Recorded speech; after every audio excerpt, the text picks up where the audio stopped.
Welcome to Not Your Typical Leadership Coaching, the podcast that builds on conventional wisdom and adds a fresh perspective on this ever-evolving field of coaching. Are you fed up with advice that doesn't really get to the heart of the matter or really get you?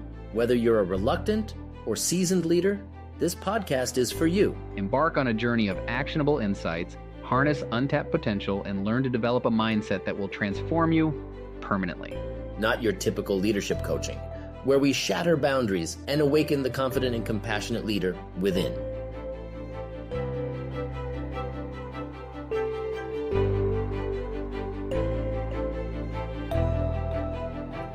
I hope you enjoyed this episode. Marty and I just began talking, and fortunately we'd hit record. We hadn't decided yet whether or not we were going to record an episode, but we normally meet on Wednesday afternoons, and we'll start out by just saying, how are you? How's your week been going? And it'll eventually work into a conversation that then we hit record and say, hey, we should be recording this. And it ends up being one of the episodes of Not Your Typical Leadership Coaching. So I hope you enjoy this. We're going to be talking about we're going to be talking about stages of personal development that I've identified in a book that I'm writing. And it was really fun to have Marty follow along with these different stages and the way that I'd named them to find how in his life they correlated. So I hope you enjoy this episode of Not Your Typical Leadership Coaching. So how am I doing? I'm doing well. I'm making 6 monthly payments of $1,100 to my publisher. And I want to make sure that I get this book ready to be published within that 6 months. Uh-huh. And so I want as much time as I can get to be working on my book. Mm-hmm. The book's pretty much written already. In fact, I've got at least 50% more content than I need for the book already. Mm-hmm. So what I'm doing now is I'm just going through and organizing the work, determining what content I want to keep and what content I don't. You know, one of the things that we might hit record on and begin to talk about, and this would be very helpful to me around writing my book, is the organization of a chronological timeline around the stages and events of my own personal development, because I think they might be universal. And so that was interesting. And I had written a piece about the work of Byron Katie and IFS. And as I'm writing about it, it becomes pretty clear to me, Byron Katie came in at a particular stage that I'm calling awakening. Okay. Getting sober came in at a stage that I'm calling stabilization. IFS came in at a stage that I'm calling healing. Can I write these down? Awakening. The first stage is what I've been calling loss of self. Well, okay, that comes before awakening. Yes. Okay.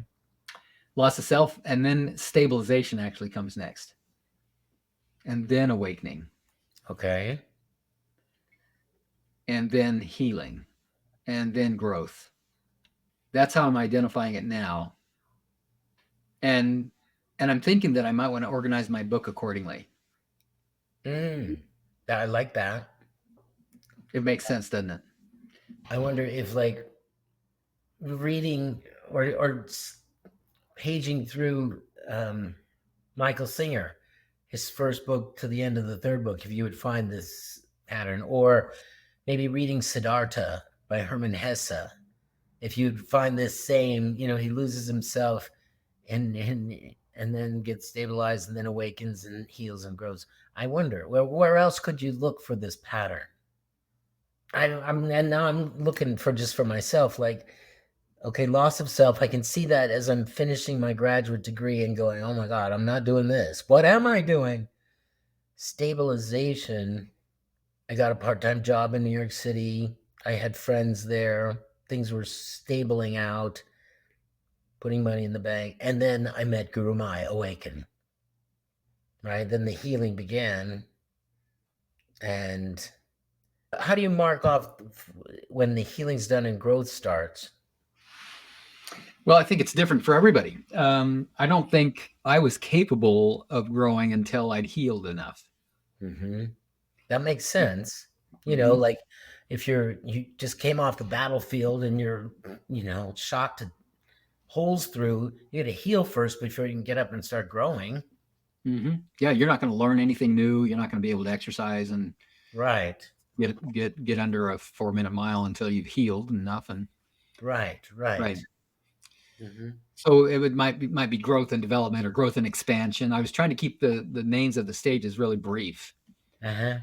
But for me, the ages were from age 1 to through 27 was um, losing self, identifying with the shame that I thought I was, and then building up defenses and facades to hide and improve and change what I had determined was wrong with me. So first 27 years, I'm in loss of self. And that probably could be broken down into stages as well, like loss of self, identification with shame, identification with a false facade, false identity, um, development of strategies to hide, development of strategies to improve, development of strategies to escape. Mm-hmm. Those were all involved in my loss of self stage, first 27 years of my life. Unfortunately, when I look around the world, I believe that the vast majority of people are stuck in loss of self, that they never get out of that stage. Agreed. It is a personal development. It's developing myself personally, but it's completely off course and off base. Mm-hmm. I'm Mm-hmm. developing a false identity. I'm developing a shame identity. I'm developing strategies to cope in a world where I see myself as less than whole, perfect, and complete, and then have found strategies so that I can convince the world that I'm otherwise. You know what else I just kicked in? This is just an aside comment, but the story of Hans Knecht in Hesse's The Glass Bead Game fits this pattern, and Okay. he uses that word awaken for that same thing. And he tries to talk to people, but they don't understand him about transcending. It's going from loss of self to stabilization is a transcendence, and from transcendence to awakening is a transcendence, and from awakening to healing he talks about moving, transcending, like almost like rooms you walk through of your life, Yes. Yes. right? So I'm just trying to bring other sources to bear here. Mm-hmm. I'm still not totally clear, and I'm not in doubt or disbelief, but I'm just trying to distinguish in my mind awakening, healing, growth. So I guess like once I met Guru Mai, then I went to work on myself and healing the past and bringing my parents to Landmark to do events and that healing process, right? And growth, I guess, would be once I put down roots, established a business, right? Started to grow and write books and like I'm starting to get it now. Okay. And by the way, I'm just bouncing this off of you, and who knows, this might end up being an episode that people will listen to. Not because I'm convinced that I've nailed down the best way to identify my personal development journey. Mm-hmm. Certainly not convinced that I've identified anybody's way to, this is my own personal journey. There may be other stages and elements that other people have experienced, either that I'm missing or that I experienced and just don't realize how significant they are. But this is something that's been kind of a seed that was planted I probably 3-4 months ago in my mind. Like Mm-hmm. there have been such significant shifts in my life, marked by, I would say the first one was becoming a father the day my daughter was born, Mm. Sarah. Maybe even before that, a significant shift was at the age of 15 years old. My family moved away from the matriarchal center of our family on dad's side at that time. And when we did so, we moved away from the oppressive influence to be involved in the church, the Catholic Church. So at 15 years old, becoming detached from the influence of that family and having for the first time choice about whether or not I would participate in the Catholic Church was huge for me. I see. getting married to Lori, my first wife, falling in love with her, that was all significant, but I wouldn't say that it marked a shift in my trajectory. Yep. Yep. I hear you. Having my daughter did, because I had been identifying as my false identity that had been forming took a huge hit when my daughter was born, because I felt all this love and tenderness for her, and I had been around. For me, love had been equal to suffering and pain, both in my marriage and in my childhood with my parents. And here's this innocent babe that I can see needs me and exudes this unconditional energy of love that just brought me to tears. And I'm basically, I know I'm a scrawny little guy, but I was this tough guy. My facade at that time was tough guy. And I was hard as a rock. I was wiry. I was working in the grocery business 40 plus hours a week. So I had not an ounce of fat on me, and hanging out at the bars and drinking and chasing women and hunting and doing all the Montana boy stuff. And I have this baby girl with my wife, Lori, and it was almost as if it was like I can feel it. I can feel something shifting internally. Mm-hmm. This is who I am. This is who I kind of got in touch with who I'd always been. I've always loved babies. And I've got my own for the first time. It was an amazing experience. And where does that fit in this 5-part development? Well, it's probably still within loss of self. However, it was maybe one of my first glimpses Mm-hmm. of recovery of self. Mm-hmm. Mm-hmm. I didn't really leverage it yet. Sarah was 3 years old before I got sober. So 3 years later, after she was born, I got sober, and pretty good chance that what began on her birthday, March 14th, 1979, had been brewing and growing roots for 3 years before I went to my first AA meeting and stayed sober. And yeah, November 15th, 1982 is the day I got sober. It marks the first day of stabilization stage for me. Stabilization. Okay. Yeah. Yeah. Now, I That's didn't. I can relate to that because I declared that I was a philosopher of the marketplace before things stabilized. Like there was a glimpse. That's like that glimpse that started things brewing. I wasn't stable yet, but I did have that experience. Like this is me. This is who I am. And then there was a whole bunch of other subterfuge before I could get around to doing it and being it. But so that I'm fitting your pattern. You got a glimpse of who you really were, Mm-hmm. because it didn't fit into the framework that you were building around your false identity. Right. That's it. Exactly. Out. It was like the recognition was here, but the outside world had not, aligned with that yet. Well, and the other level that had to be, at least on an unconscious level, considered or impacted by this glimpse of who you really were, was that you had to go rushing right by your fear of who you thought you were. What do you mean? I don't exactly know what that means. So let's see how it applies to you. But my theory around this, based on my own personal life and experience, is that who I was born as is who I still am. And who I am and always have been and always will be is a spiritual being. And I've got this physical experience that I'm having now. I'm in this body. As an infant, up to some point, there was never a question in my mind that I was who I was. I wasn't saying, "Oh wow, look at this body that I've got now. I used to just be spirit, or I used to have a different body than this one," or I wasn't aware, in other words, of any transformation at all. This was just an experience that I was having, and I suppose cognitively, I hadn't developed to the point where I would question who I was at all, or nor would I even be aware that I was anything different than the environment and the people around me. Right. But at some point, as my brain developed, I began to think of myself as separate.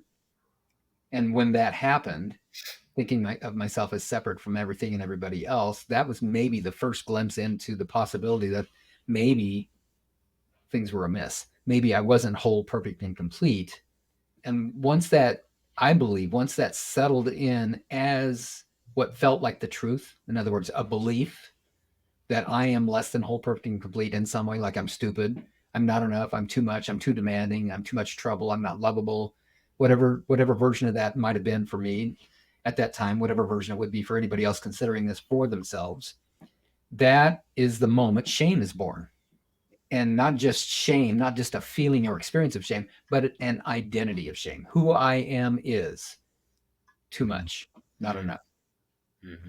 And the moment, and the reason I understand that, I think that makes perfectly good sense to me because, and Martha Sweezy and Cease Sykes and Richard Schwartz in their recent IFS book said it really, really well. I'm just looking to see if I still have this up because I just had it and I was referring to it earlier today.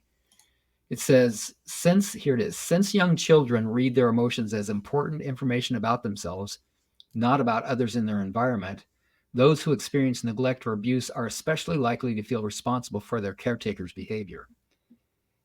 All of that is basically saying the same thing that I'm saying here, is that something happens, there's abuse, there's neglect, there's hurt, there's scared, there's something scary that happens. It's uncomfortable, it's painful. I don't want it to happen again. I can't say that there's something wrong with my caretakers, because if I do, then I have to acknowledge that the people that are caring for me and that I'm relying on for my very survival are flawed. And then I'm going to be in constant state of anxiety and insecurity, wondering if they're going to leave me at the train station or something, or if I'm going to be cared for or fed. Mm-hmm. So I have to make it about me. And the moment I make it about me, oh, there must be something about me that deserved that thing that scared me or hurt me to happen. Therefore, now I've got some hope and power. If it's me, I can hide me. I can change me. I can improve me. I can pretend to be some other me. And that's the false identity. That's just the way that I think about it. So as I explain that to you, does that make more sense? Is that more relatable to you in your life? It takes it back further, though. The books that I quote and listen on this moment where we have a shame and parts are born, part of the actual brain development. Like there is a moment in every human being's life around 5-6 years old where the two chambers of the brain start to function separately. It's called the breakdown of the bicameral mind. That's when we can, and Freud noticed this back in the 19th century. He was like, that's where the child first recognizes fort and da. He calls it the fort da distinction. Over there, I'm not mom anymore. I'm not just one with everything anymore. Now I'm separate. Something happened that showed me I'm different. And so that, that loss of self, if that's the loss of self we're talking about, and I guess it is, it goes all the way back to about 5 years old. Yep. And then it takes a while. There are other developmental stages of the physical brain, and they go faster for women. It takes men longer, by the way. That's just the way it is. It's a biological difference. That's why it's always around the age of 21 that men who have it in their genes become schizophrenic, because that's that last stage of development, and it kicks off the difference between those who are going to be psychotic and those who are not. And so that's why we have the driver's age and the drinking age and the voting age. It's not just discrimination, so to speak. It's because our brains are not developed yet. So stabilization, I would probably say, from a medical point of view, if I could proffer one, stabilization can't begin until you're 21 at the earliest, because you don't have the fully developed brain yet. Yeah. And when I think about my kids, all adult children, they too, like me, started showing signs of stabilization in their 20s, all of them. Uh-huh. Yeah. I'd say my son probably amazingly started much sooner than that. He was in his mid-teens when it happened for him. Not sure how that happened, but it did. And okay, so stabilization began for me when I stopped drinking alcohol. And what facilitated that and supported that was a shift for me in addiction process focused on the consumption of alcohol to an addiction process focused on the attendance of meetings. I went from drinking alcohol to going to 2 or 3 meetings a day. It was like a social. I got that hit or that fix met by connecting with all these new people in the meetings, and now my false identity took a different change. It changed again from the drinker to the sober guy. And that happened pretty quickly. I just thought of myself as a sober man by the time I was 30 days sober. And just getting sober was enough to begin to stabilize my life. My life became very predictable in a much different way than it had been predictable before. Now, what was predictable was Bill was going to be and stay sober. And then depending on whose perspective it was around me, people could view me as more or less stable. But as I look back on it, I recognize that was really the beginning of a stability that I could begin at that point to normalize I could recover from the physical damage that I'd done with my alcoholism. I could recover from the mental programming that I'd had in the drinking world and in the world of trauma and violence that I'd come from. I was departed from that, and I was more exposed and oriented now around people who were trying to live by concepts, moral concepts, and that who really just celebrated the successful sobriety, successful moral concepts, turning your will and life over to the care of God, recognizing and acknowledging that I'm only powerful over so many things, and there's things I don't have power over, like alcohol and so on and so forth. Attempts to actually clean up my mess, make amends in the world where I'd done so much damage. Thinking of other people and actually having that applauded and celebrated, that when I would help other people, that I would get approval. Whereas in the past, in my old life, I was getting approval for breaking the law and for excessive drinking and for staying out till 2 or 3 o'clock in the morning. I'm hanging around with people where we're all kind of bragging about these things that later in AA and other 12-step meetings we're laughing about. There's still some bragging going on there, but now it's in the past, and we're laughing kind of at ourselves at the same time that we're bragging. It's different, but we're stabilized. I think for me, stabilization began when Robert Durso asked me if I wanted to go to an introduction to the Landmark Forum. I think that's when it began. It was like 95, 96, somewhere in there. John was there, but he had to go back to Germany. He still had a job there. And we'd gotten together with Robert in Philadelphia, and his lover was there, Stuart. Stuart had already become a seminar leader, and they invited us to the Landmark Forum, and John was just like, hell no, I'm not doing that. And I had that same reaction, but then I called him up later and I said, you know what? I don't know where my life is going. I don't know exactly what, I think it would be good for me to do this and to inquire into who I am and what I'm about. And so I went to an intro, and it was just like, oh God, these people, is this really where I'm going to start awakening and healing in this environment? And so that when they came to the moment where you're supposed to, have a conversation to sign the piece of paper, and I was kind of sitting alone, and so this Landmark person came and sat right next to me and said, "What do you think?" Like that kind of thing. And I said, "You know what?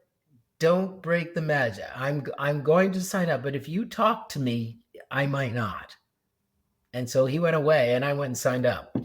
But seriously, I shouldn't have told all those details. That really was a moment where that was such a shift, from being an arrogant academic to I need to work on myself. And I opened up. I sat there, and just kept opening, like, okay, that was stupid, but open up. Okay, that's corny, but open up, And I just kept doing that. And on day 3, I totally had an awakening. Mm-hmm. Like I don't remember being so present. I was like vibrating with, oh my God, this is the only moment there is. This one right here, right now. I was so speechless and excited and engaged in life like I had never been before. That 3-day program really, it did its job on me for sure. Landmark Forum. Right. And then I spent a couple of years stabilizing through the other programs and learning, like, okay, what was that big blast on Sunday afternoon of the forum? What was that really about? Mm-hmm. And it was in that period of those years that then a couple of those landmark people said, why don't you come up to the ashram with us? I'm like, what's an ashram? And bammo, then I really got hit, with the full force of the lightning of an enlightened being. It just shook me to the core. So that I think that's really where my stabilization, because I could see up till then I was just sort of an errant smartass. Mm-hmm. And this thing with Landmark, that was where stabilization started. Well, it sounds like right on the heels of stabilization for you came awakening. Yeah. That is the next stage that I've identified for me too, is awakening. But I got to tell you that I woke up a lot like I do now in my actual physical sleep. Being 69 years old, often I'll get up once or twice in the middle of the night, and then I'll go back to sleep if I'm having a really good night. Mm-hmm. And my personal development was that way, that where I had experiences of awakening. For example, 2.5 years after I got sober, I was introduced to bioenergetics therapy. While looking for a primal therapist, I found somebody that did something similar and close, called Bioenergetics. And if anybody's interested in that, they can look it up. It's Alexander Lowen wrote a book by that name, Bioenergetics, where we threw tantrums and beat pillows with tennis rackets and twisted towels and screamed and raged and let energy vibrate through our body. And I had this profound breakthrough where in my relationship with my wife, every single day since the first date, I'd had this unbearable fear that she was going to abandon me, hurt me, leave me, betray me. Mm-hmm. And through this therapy, that was eliminated. It was gone. Mm-hmm. And I just was shocked. I could not believe that it was gone. And yet I knew that it was. So I had this experience without really cognitively understanding how and why did that happen. All I know. Right. It doesn't fit in the old world. There's a whole future in which to come to understand it. When it happens, it's like, this is different. Yeah. And I knew that it was different. And somehow I also knew that it was permanently different. Yes. Yes. Yeah. I said that out loud one That's day. great. Permanently different. That's great. Yeah. It's so true. How did I know that? It's not like, oh, this cereal tastes a little bit better, but I don't know if I'd get it again. It's like, this is the way it's going to be from here on out. I know it. And it was. That was, so 1984, 1985, I'm 30 years old roughly at that time.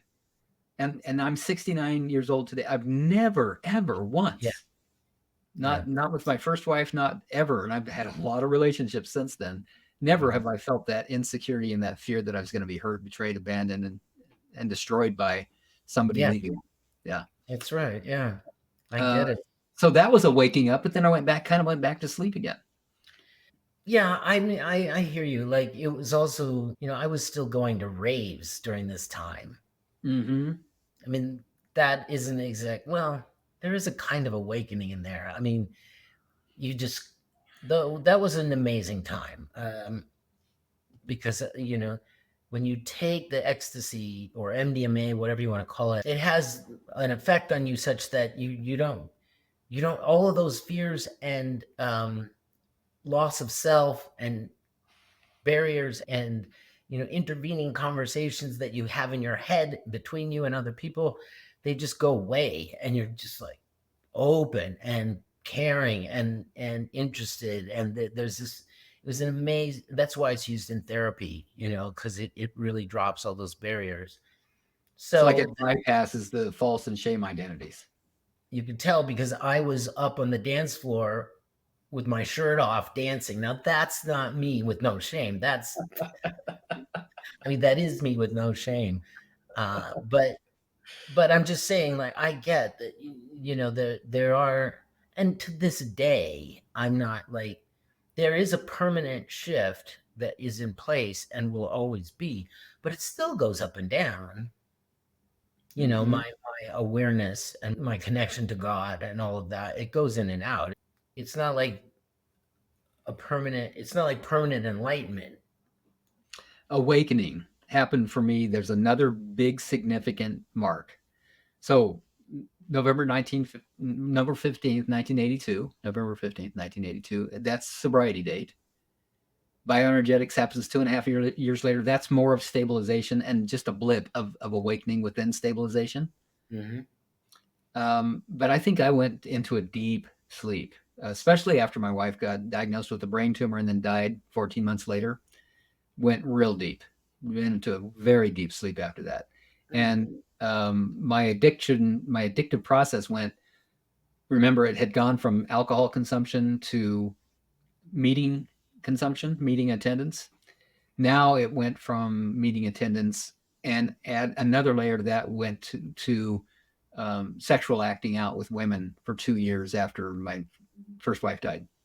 And then all of that led me into getting locked into a marriage that was really unworkable and barely survivable, kind of just threw me right back into the old trauma again. And coming out of that, believe it or not, that was still stable, at least on the surface, but it was so painful that it inspired and motivated me to find a way to wake up. It's like I was fighting my way out of a nightmare, trying to wake up, and I just didn't know how to, until I was introduced to the work of Byron Katie. And that very day, at a 4-hour event in Seattle, Washington, at the Unity Church, within that 4-hour presentation, I had my mind blown.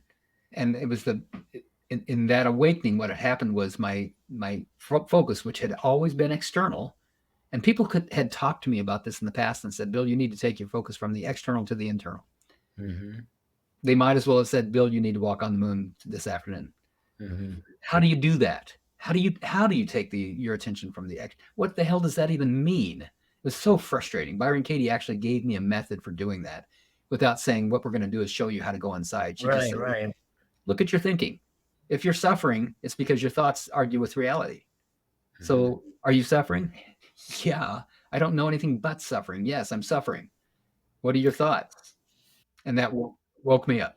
I would be willing to bet that there are hundreds of people in the world for whom, they've had some sort of awakening and they're still going up and down, and then they meet you and the healing begins.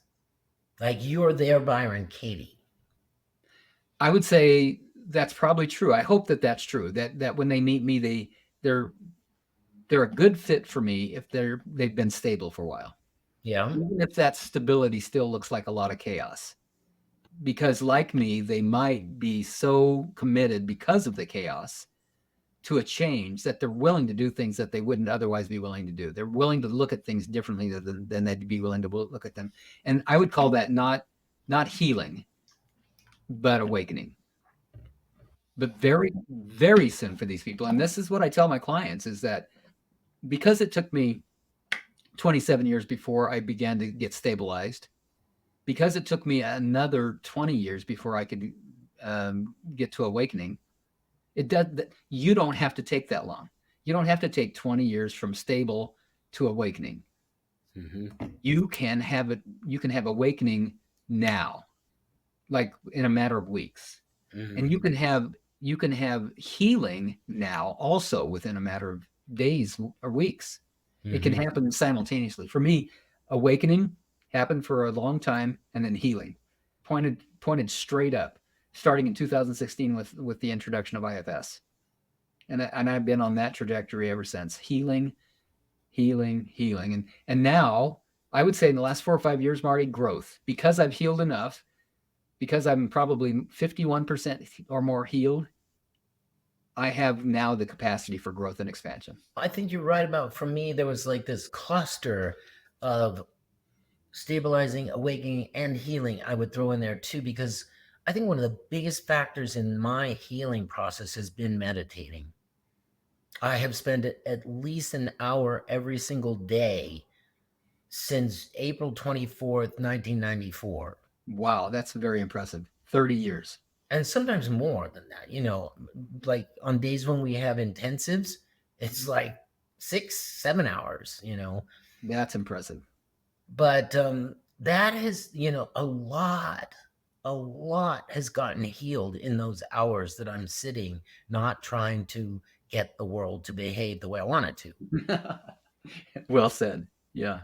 I think that has been a major and I learned to meditate right there in that same time period as I took the Landmark Forum and I met Guru Mai. It was before I met Guru Mai that I started going to classes at the School of Practical Philosophy and learned how to meditate. And I don't know why I'm not bragging at all, but for some reason I took to it. Mm-hmm. Yeah. Other students were struggling with it. And I was just like, oh my God, this is the best thing in the world. We had little games, see who was to keep us practicing. Mm. Could you do once a day this first week, and I won all those awards, and then we had tutor sessions with the meditation teacher where you went in a small room and the teacher watched you go into meditation. And I passed that with flying colors. I was so into it because I felt it was healing me. I could tell it was healing me. Yeah, that's great. It just strikes me, Marty, how different our stories are. To this day, while I benefit from meditating, I rarely think of doing it. I've tried many, many times to embrace meditation. It might be that I have a busier mind and I need it more. I don't know about that. I got a pretty busy mind. I got a really busy mind. I'm just doing different things than meditation with it. I mean, I wonder about that. Maybe I'm wrong. It's hard to assess oneself, but like I had to get my wiggles out every day. Your wiggle. That extra energy that keeps you awake at night if you don't wiggle it out during the day. Yeah. And it's mental as well as physical. So that's why I'm offering up that maybe I'm just, I have this nervier body than you, and I need it. That's the nicest thing anybody ever said to me. All right, let's begin to wrap up. This has been fun. I had forgotten until you said something about 30 minutes ago about people listening. I was like, I totally forgot we were recording this. Let's kind of review. And then, often when we have a guest on the show, we'll ask, if somebody wants to get a hold of you and further this conversation with you, how would they do so? Let's do that in this episode. I want to encourage people also, if you've enjoyed this conversation, to like us and to share us and follow us so we can get more listenership up. And if other people can listen to these conversations and benefit as you have, that's the way to help us. Right. In review, I'm currently writing a book. I think it's going to be called Practical Application of Parks Work. Marty, you just finished writing a book on leadership, and it's called Leadership as Relationship. As Relation. And you can buy it on Amazon. Go either look it up under my name, Kettelhut, Kettelhut, or under the name of the book, Leadership as Relation. It's out there. Go get a copy. Leadership as Relation. Earlier, you referenced the earlier book that you wrote, the first book that you wrote called Listen Till You Disappear. Also available on Amazon, I understand. Mm-hmm. Yep. I'm writing this book, and the reason I reference that is because it's not, I don't know when it's going to be available. I do have a publisher. I'm still working on it. I've got about 150% of the book written. And now the challenge is to get it down to the 100% that it'll end up being published as. That's still a journey. But in the meantime, as I'm writing the book, I'm basically getting down into words, concepts, and ideas that have grown and expanded over the years since I first wrote a lot of this content that's going into the book. And that has me doing a lot of rewriting. And part of that process was to discover and recognize it, I should say, that my personal development began at day one, the day I was born, March 26, 1955, and has continued through this current date. I'm 69 years old. And because my person has developed, who I see myself as has developed, and how much access I have to who I really am has developed over these years. Mm-hmm. And I formalized, I don't think it's finalized, but I formalized a way to identify different stages in my personal development. And I wonder how relevant it is to other people. It sounds like, Marty, it's very relevant to your life. You're as different as you and I have. The paths that we've traveled are so different, and yet here we are having a conversation where we get each other so much, where we relate to each other as partners in this podcast, where we're fellow coaches and support each other in that way. And yet we've come from completely different sides of the mountain. So those stages so far, as of today, I'm calling stage 1, loss of self, which includes development of the shame identity and development of the false identity and development of all the strategies needed in order to improve and hide and cope. That's stage 1. Stage 2, stabilization. Stabilization. Life gets stable because of the impact of all of those strategies that I just defined, because of the confusion about who I really am. That created a ton of chaos for me in my first loss of self stage. So stage 2, stabilization, and then stage 3, once life has become stable enough, and for me personally, the stability of life with the ongoing chaos, despite the stability, drove me and motivated and inspired me to reach for and find awakening. And I began to wake up. By the way, that reminds me of a book by Anthony DeMello, a Jesuit priest who wrote. Love that book. I love that book. Yeah, called Awakening. And that, by the way, was part of my awakening. That was part of mine too, by the way. Yeah, Anthony DeMello, Awakening. Or is the name of the book Awareness? It might be Awareness. Awareness, that's right. Yeah. And then, so that's stage 3 is awakening. Stage 4 is healing. And healing for me began in earnest in 2016 when I discovered the internal family systems in a therapy session. And once enough healing had occurred for me, probably about 4 or 5 years into using IFS for healing, now this takes me into the last 5 years, and that would be growth. Healing continues, and growth has begun in a much different way than I ever would have thought possible. Yeah. So there are the stages. We'll put those in show notes. Not sure where we'll begin this episode. I'll have to take a look at it and see where's a good starting point. Maybe you could do that too, Marty. Thanks for joining us, Marty. Great conversation as usual. That concludes another episode of Not Your Typical Leadership Coaching. We hope you found inspiration and valuable insights to fuel your leadership journey. Remember, true leadership is not about you. It's about empowering others. Take your insights to heart and cultivate a leadership mindset that will transform you from within. Thank you for joining us on this quest to leadership excellence. Don't forget to subscribe and stay tuned for our upcoming episodes where we delve deeper into the art of leadership. Until next time, remember that you have the power to lead with confidence and compassion from the inside out.